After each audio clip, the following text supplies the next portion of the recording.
যেন কি হয় আল্লাহর হুকুম মাফিক। যেহেতু আমি আমার আল্লাহর গোলাম, আমি দুনিয়াতে এসেছি আল্লাহর খলিফা হিসাবে, আল্লাহর বান্দা হিসাবে, আল্লাহর বান্দা হিসাবে এসেছি এবং আল্লাহর খলিফা হিসাবে এসেছি।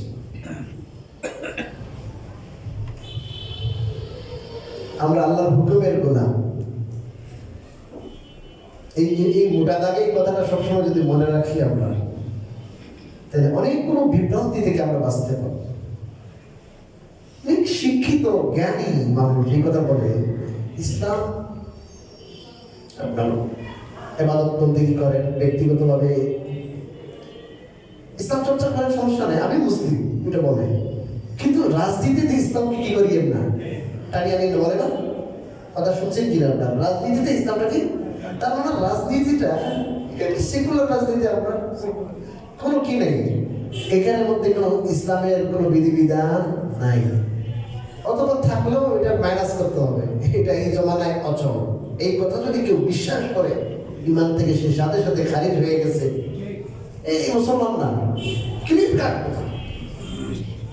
আরে একটা রাজনীতি মানে একটা রাজার নীতি কি হবে, রাষ্ট্রের নীতি কি হবে, কোন নীতির ভিত্তিতে রাষ্ট্র চলবে, এটা রাজনীতি। এত বড় বিষয় আপনি আজকে যে বিষয়টা আপনি দেখবেন, এই ছোট বিষয় সেখানেও ইসলামের নির্দেশনা আছে, আর এত বিশাল বিষয় এখানে ইসলামের নির্দেশনা থাকবে না, এটা কোন কথা? এটা অবশ্যই থাকতে হবে। আমি ব্যক্তিগতভাবে আমার বাবা এমন ছিলেন না থাজত গুজার, আরে তোমার বাবা থাজত গুজার না আরো কি গুজার আমি জানি না, তুমি কি এটা বলো, স্পষ্ট কথা বলে, বাবার কথা বলে। আমরা ব্যক্তিগতভাবে ইসলামকে শ্রদ্ধা করি, কিন্তু রাজনীতিতে ইসলাম টাকে আনবেন না। তার মানে কি ইসলামের মধ্যে কি নাই, রাজনীতি নাই নাকি?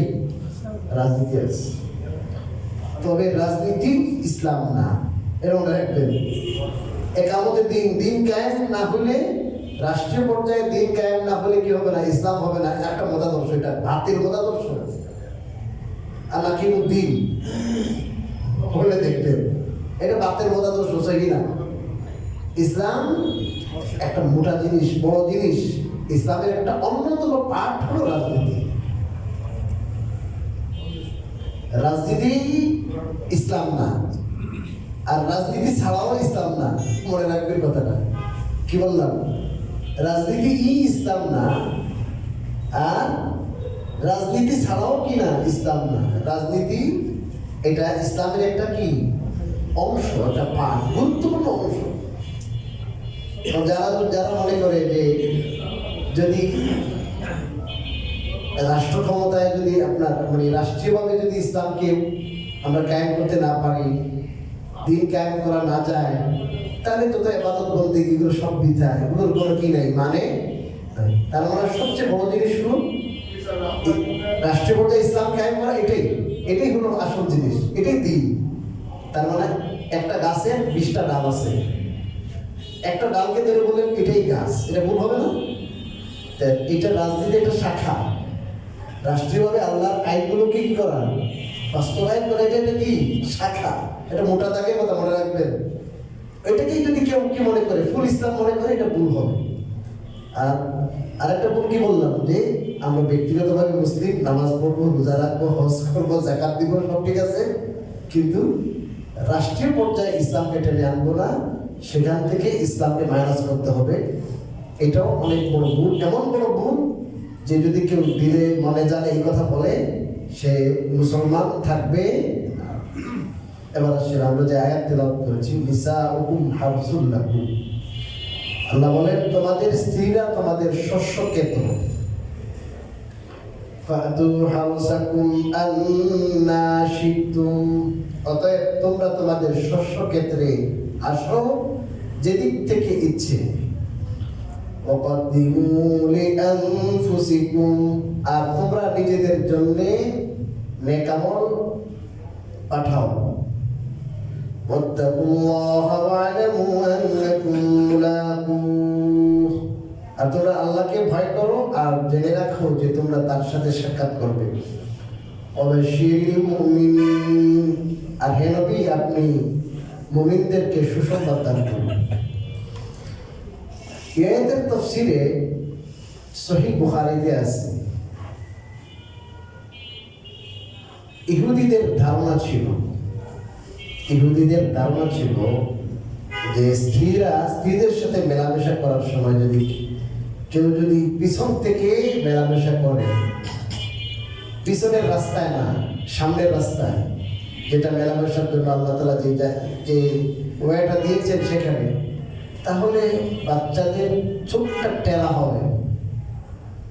এই বিষয়টা লম্বা ঘটনা, অনেকগুলো ঘটনা আছে।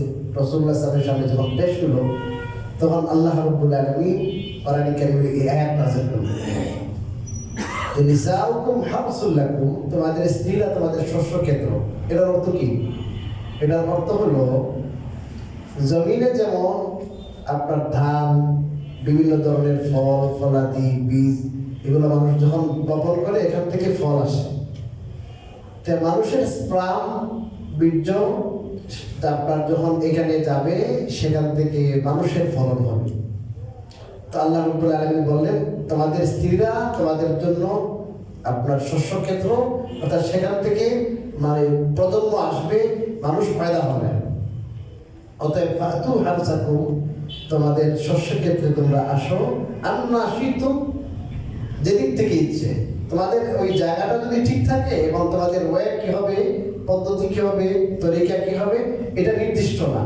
অতএব ইহুদিদের যে ধারণা, এটা ভ্রান্ত, এটা সহি না। এখান থেকে মুফাসসিরিন কেরাম দারুণ একটা কথা বলেছেন, খুব গুরুত্বপূর্ণ, ভেরি ইম্পর্টেন্ট। মুফাসসিরিন কেরাম বলেছেন যে ইসলামে আপনার এই যে মেলামেশা, মিলন, এটা কেবল জৈবিক চাহিদা পূরণ করার জন্য নয়, কিনা, কেবল জৈবিক চাহিদা পূরণ করার জন্য না। এটা এই মানব জাতি কিয়ামত পর্যন্ত যেন মানব জাতি আসে, আল্লাহর দুনিয়াটা যেন আবাদ হয় এবং আল্লাহর দুনিয়ায় যেন আল্লাহর ইবাদতকারী থাকে, এই জন্য এটা বাধ্য। এই জন্য আল্লাহ রাব্বুল আলামিন বলেন, ওয়াকাদ্দিমু লিআনফুসিকুম, ওয়াকাদ্দিমু লিআনফুসিকুম, মানে তোমরা নিজেদের জন্য তোমরা পাঠাও, সামনে পেশ করো। কি পেশ করো? নেক আমল। হাদিস শরীফে রাসূল কারীম সাল্লাল্লাহু আলাইহি ওয়াসাল্লাম বলেছেন, একজন মানুষ যখন মারা যায় তখন তার সব আমলের দরজা বন্ধ, এখন সে আর আমল করার সুযোগ নাই তার। ইল্লা মিন সালাস, ইযা মাতাল ইনসান ইনকাতা আমলুহু ইল্লা মিন সালাস, তিনটা ওয়ে বাকি থাকে। এর মধ্যে একটা সাদাকাতুন জারিয়া, সদকায়ে জারিয়া। একটা মসজিদ করে গেছেন আপনি, যতদিন এখানে কি হবে, আমল হবে, ততদিন আপনার সওয়াব পৌঁছবে। তো মাদ্রাসা করে গেছে, যতদিন মাদ্রাসা থাকবে, এখান থেকে যারা ফারেক হয়ে বিভিন্ন দিনের খেদমত করবে, এরা যাদেরকে পড়াবে, এরা যাদেরকে কোন দুনিয়ায় কোথায় কে যাবে, সব খেদমত এর সওয়াব তার কবরে পৌঁছবে, আমলনামায় যুগ হবে।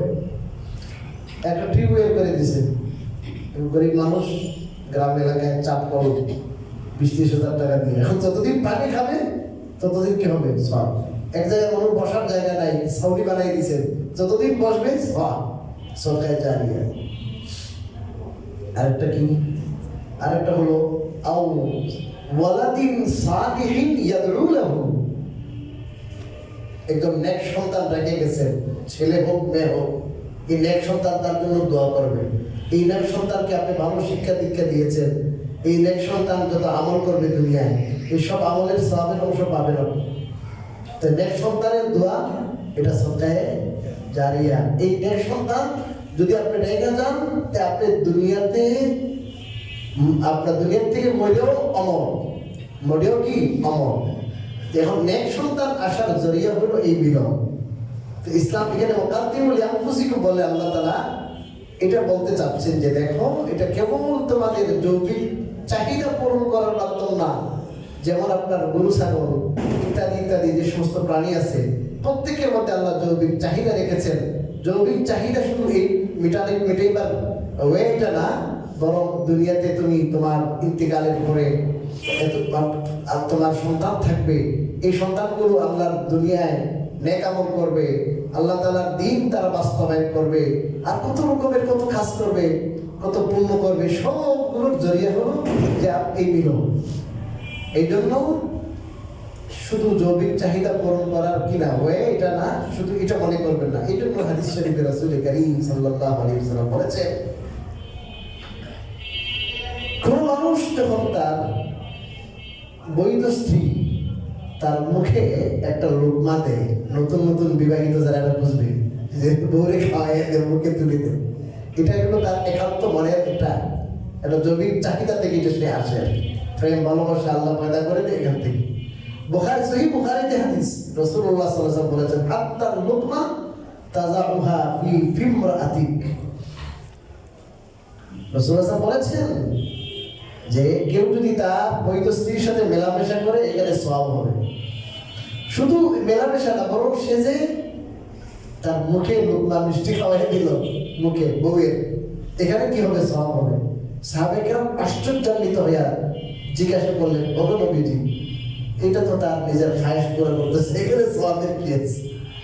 তখন নবীজি সাল্লাল্লাহু আলাইহি ওয়াসাল্লাম উত্তর দিলেন, এই আমার সাহাবায়ে কেরাম, বলো দেখি, এটা তো সবার চাহিদা আছে, এই চাহিদা যদি সে অন্য হইতে পারত, হারাম হইতে পারত, তাহলে গুনাহ হইতো? জি অবশ্যই গুনাহ হইতো। তাহলে হারাম হয়ে ছেড়ে সে আল্লাহর হুকুমের লাইনে সে আসছে, আল্লাহর হুকুম পুরা করতে আসছে, আল্লাহর হুকুম সে পুরা করে বৈধভাবে শরীয়ত সম্মতভাবে সেই কাজ যখন করলো, তাহলে তার সওয়াব হবে না কেন? তাহলে দেখেন আল্লাহ তাআলা কত মেহেরবানি।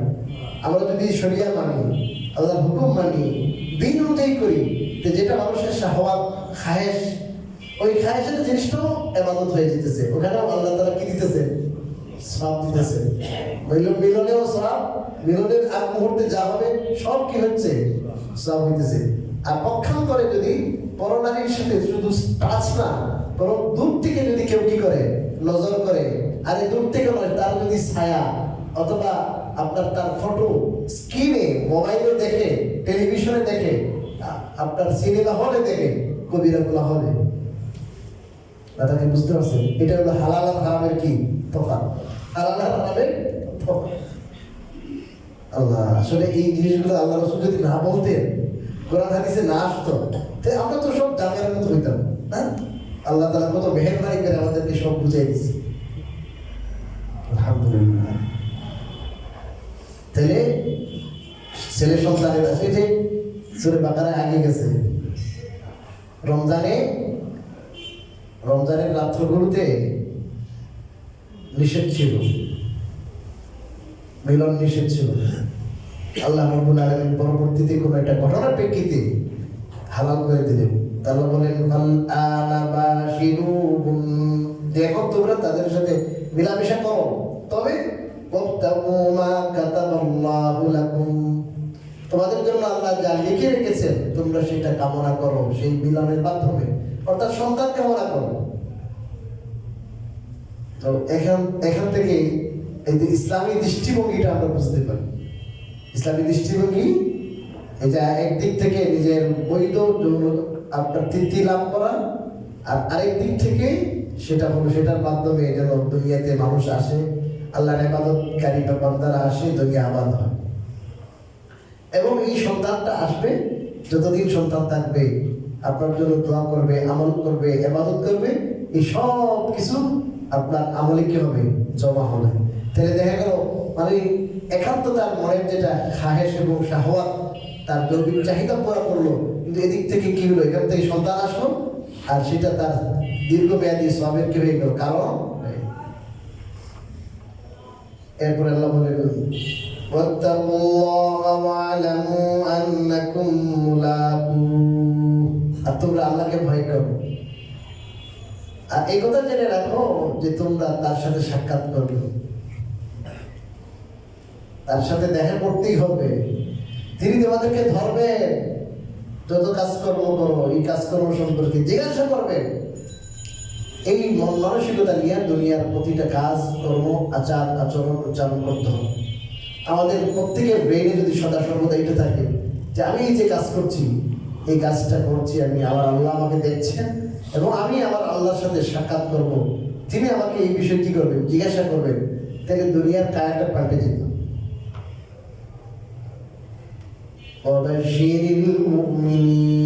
আর মুমিনদেরকে মুমিনদেরকে আপনি সুসংবাদ দান করেন। কিসের সুসংবাদ? মুফাসসিরিন কেরাম বলছেন সব ধরনের সুসংবাদ। এই জন্য আল্লাহ তাআলা কথাটা কি গুলমুল রাখছেন যে দুনিয়াতেও তার মুক্তি শান্তি, দুনিয়াতেও আল্লাহ রাব্বুল আলামিন তার জন্য শান্তির ব্যবস্থা করে রেখেছেন, আখিরাতেও তার জন্য চিরমুক্তির ফয়সালা, চির শান্তির ফয়সালা, জান্নাতের ফয়সালা করেছেন। সেটা সুসংবাদ দান করেন। ولا تجعلوا الله عرضة لأيمانكم أن تبروا وتتقوا وتصلحوا بين الناس। আর তোমরা আল্লাহর নামকে তোমাদের শপথের নিশানা বানাইও না। আন তাবাররু ওয়া তাত্তাকু ওয়া তুসলিহু বাইনান নাস, যে তোমরা নেক কাজ করবে, তাকওয়ার আমল করবে এবং মানুষের মধ্যে সমাজতা করবে। আল্লাহু সামিউন আলিম, আর আল্লাহ সর্বশ্রোতা সর্বজ্ঞ। এখানে আল্লাহ রাব্বুল আলামিন খুবই গুরুত্বপূর্ণ একটা বিষয় আলোচনা করেছেন যে যে কোনো কারণে অকারণে যে আমরা পছন্দ করি না, শপথ করি না, শপথ আল্লাহ রাব্বুল আলামিন বলছেন যে তোমরা আল্লাহর নামকে নিশানা বানাইও না, অর্থাৎ আল্লাহর নামে বেহুদা কসম খাইও না। যে কি কোন বিষয়ে কসম খাইও না? যে আন তাবাররু ওয়া তাত্তাকু ওয়া তুসলিহু বাইনান নাস, যে তোমরা অমুক নেক কাজ করবো না, অমুক নেক কাজ করবো না। মনে করেন আমি আল্লাহ আল্লাহ আল্লাহ থানা মা বাবার সাথে বাবা আচরণ করবো না। আমি আমার আল্লাহর কসম আমি বাবারে আজকে থেকে খাওয়াবো না। আল্লাহর কসম এই সন্তানের কোনো কি খোঁজখবর আমি রাখবো না। এটা ভালো কাজ না? এই ভালো কাজ করবে না বলে কি করা? শপথ করা। কোনো তাকওয়ার কোনো আমল আমি কাজ আমি করবো না, তাহাজ্জুদের নামাজ পড়বো না, আমি নামাজ পড়বো না, এরকম। বা এই দুইজন মানুষের মধ্যে ফিকশন, ঝগড়া, বিবাদ, ঝামেলা হয়েছে, এদের মধ্যে আমি কোনো মীমাংসা করবো না, এরকম ভালো কোনো বিষয় করবো না বলে কি করা? শপথ করা। তাহলে সে আল্লাহর নামটা ব্যবহার করলো ভালো কাজে না খারাপ কাজে? খারাপ কাজে না? আল্লাহ বললেন যে না, আল্লাহর নামকে তোমরা নিশানা বানাইও না, আল্লাহর নামকে এই ধরনের কাজে ব্যবহার করিও। শপথ করা জায়েজ, কিন্তু অপাত্রে শপথ করা কি নাই? জায়েজ নেই।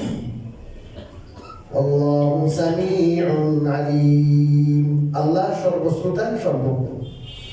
কে কি করো, কার নামে শপথ, মানে কি জন্য শপথ করছো, সব আল্লাহর জানা আছে। হ্যাঁ, ভুল করবে যদি রাগ, অনেক সময় রাগ বশত অনেক সময় মানুষ শপথ করে বসে যে না আমি এর সাথে কথা বলুন না। এই জন্য রাসূলুল্লাহ সাল্লাল্লাহু আলাইহি ওয়াসাল্লাম বলেন, কেউ যদি শপথ করে বলে আমি অমুক ভালো কাজ করব না, তাহলে সে যেন শপথ ভঙ্গ করে। আল্লাহর নামে শপথ করেছে ঠিক, কিন্তু যেহেতু সে যে কাজ বলছে করবে না, এই কাজ তো ভালো কাজ, তাহলে সে যেন এই কাজটা করে আর তার কসমের কি রে কাফারা।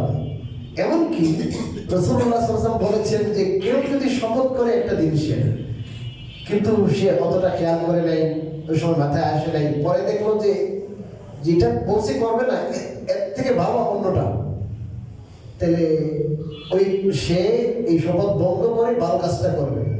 মনে করো যে কেউ বলছে যে আমি আল্লাহর কসম আমি মুরগের গোশত খাবো না জীবনে,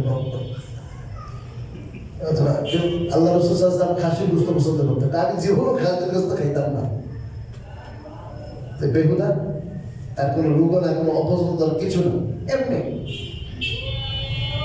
তাহলে সে খাসির গোশত খাবে। কেউ আমি মধু খাবো না, আল্লাহর কসম আমি মধু খাবো না। রাসূল সাহেব এরকম করছিলেন। আল্লাহ রাব্বুল আলামিন বলছেন আপনি কেন যেটা আল্লাহ হালাল করেছেন সেটাকে হারাম করলেন কেন? যাই হোক, তো আমরা শপথ করার সময় খেয়াল করবো যে আমি কোন বিষয়ে শপথ করতেছি, এটা কি শপথ করার বিষয়? এই জন্য আমরা খামখেয়ালি করে শপথ করবো না। এরপরে আল্লাহ বলেন লা ইউআখিযুকুমুল্লাহু বিল্লাগহি ফি আইমানিকুম, আল্লাহ বলেন যে তোমাদের যে অহেতুক কসম, তোমাদের অহেতুক কসমের কারণে আল্লাহ তোমাদেরকে পাকড়াও করবেন না। ওয়ালাকিন ইউআখিযুকুম বিমা কাসাবাত কুলুবুকুম, তবে আল্লাহ তোমাদেরকে পাকড়াও করবেন ওই কসমের ব্যাপারে যেটা ইচ্ছে তোমাদের অন্তর করেছে। তার মানে অন্তরের ইচ্ছা থেকে যে কসম করা হয়, শপথ করা হয়, এই শপথ করার পর যদি শপথ ভঙ্গ করে তাহলে আল্লাহ কি করবে? ধরবে, পাকড়াও করবে। আল্লাহু গফুরুন হালিম, আর আল্লাহ অত্যন্ত ক্ষমাশীল, সহনশীল। আল্লাহ এখানে আল্লাহ যে বললেন প্রথম কথা অহেতুক কসম, লগ মানে অহেতুক। এটা দুইটা ব্যাখ্যা আছে। একটা ব্যাখ্যা হলো আরবরা যারা সৌদিতে থাকছেন দেখছেন, এখনো আছে, মানে কথার বার্তা হিসেবে কসমের নিয়ত ছাড়ে বল্লাহ বলে বল্লাহ বলে বল্লাহ বলে বল্লাহ, এই বল্লাহ বল্লাহ যে বলে কি হিসাবে? কথা বার্তা।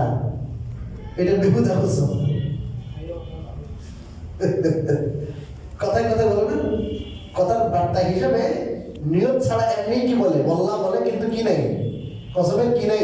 নিয়ত নাই।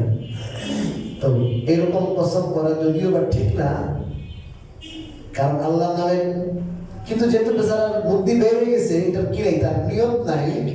এই জন্য আল্লাহ এই ধরনের শপথের কারণে পাকড়াও করবেন না। কেন করবেন না?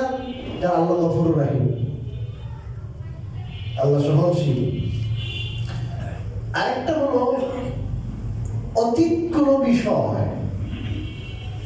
মনে করেন আপনার ছেলের কথা আপনি বলছেন যে গতকালকে আমার ছেলে বাসায় আসছে, আপনি আছেন এতেকাফে, আপনার ছেলের বিষয়ে কেউ জানতে চাইতেছে, আপনার ছেলে তো আমি খুঁজতেছি, তার থেকে আমার কিছু পাওনা আছে, সে তো আসে নাই, আমার থেকে ধরা দেয় না, এই ভাই আল্লাহর কসম আমার ছেলে গতকালকে আসছে।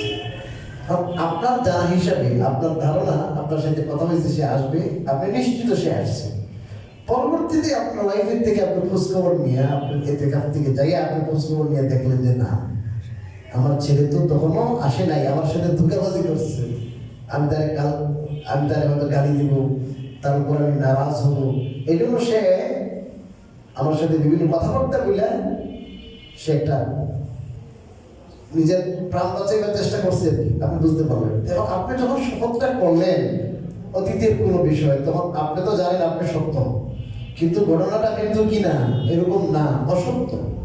তো এরকম আপনার জানা একটা আর বাস্তবতা আরেকটা, এরকম যদি হয়ে যায়, তাহলে যেহেতু আপনি জেনে শুনে মিথ্যা বলেন নাই, আপনার জানা অনুযায়ী আপনি সত্যিই বলেছেন, কিন্তু আপনি তাহকিক করার দরকার ছিল, আরো অনুসন্ধান করার দরকার ছিল, এই জায়গায় হয়তো আপনার ভুল হয়ে গেছে।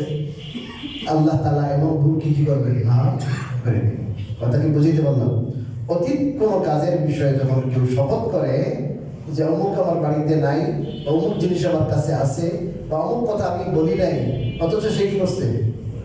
বলছে, কিন্তু সে আসলে মিস্টেক হচ্ছে, কিন্তু তার এরাদা নাই, তার মনে আছে যে আমি বলেছি, অথচ কিন্তু সে বলে নাই, পরবর্তীতে খেয়াল হয়েছে যে না। আল্লাহ রাব্বুল আলামিন এটাকে মাফ করবেন। আর মাফ করবেন না কোনটা? কেউ বললো যে আপনার ছেলেটা বাসায় আছে কিনা, কথা বলছে বাসায় গতকালকে ছিল কিনা বাসায়, আমি তো তাই খুঁজছি, আপনি বলছেন আল্লাহর কসম আমার ছেলে বাসায় ছিল, অথচ আপনি জানেন যে ছিল, আপনি জেনে বুঝে ইচ্ছাকৃতভাবে কি করলেন? মিথ্যা কথা বললেন, এবং সে যেন বিশ্বাস করে এই জন্য আল্লাহর নামটাকে কি করলেন? ব্যবহার করলেন। এই জন্য এটা মারাত্মক অপরাধ, একদম মিথ্যা, আর সেই সাথে এটাকে আল্লাহর নামের সাথে যুক্ত করে আল্লাহর নামের যে পবিত্রতাকে কি করলেন? নষ্ট করলেন। এটা ডবল গুনাহ, ডবল গুনাহ। আরেকটা হলো ভবিষ্যতে কি করবো? কাজ করবো। আমি আল্লাহর শপথ, আপনার 10,000 টাকা আমি আগামী মাসের 10 তারিখে দেবো, আল্লাহর শপথ করে। এখন আগামী মাসে তার কি আছে? 10,000 টাকা দেওয়ার মতো সামর্থ্য আছে, কিন্তু সে কি করে নাই? ফাঁকিবাজি করলো, টাকাটা দিল না। ভবিষ্যতে কোনো কাজ করব আল্লাহর নামে শপথ করেছে কিন্তু করে নাই, এটাকে বলে ইয়ামিন মুনআকিদা। ইয়ামিনে মুনআকিদা, এটাও আল্লাহ মাফ করবেন না, কারণ সেখানে মানুষের ইচ্ছা কি আছে। তখন এটাই আল্লাহ বললেন যে আল্লাহ তাআলা তোমাদেরকে পাকড়াও করবেন, ধরবেন কোন শপথের ব্যাপারে, যেটার ইচ্ছা তোমাদের অন্তর করেছে। আচ্ছা, তারপরে তো আরেক বিষয় আসছে, তো ইনশাআল্লাহ সেটা আগামী সপ্তাহে। আল্লাহ তাআলা আমরা যা বললাম শুনলাম আমাদেরকে বোঝায় এবং করার তৌফিক দান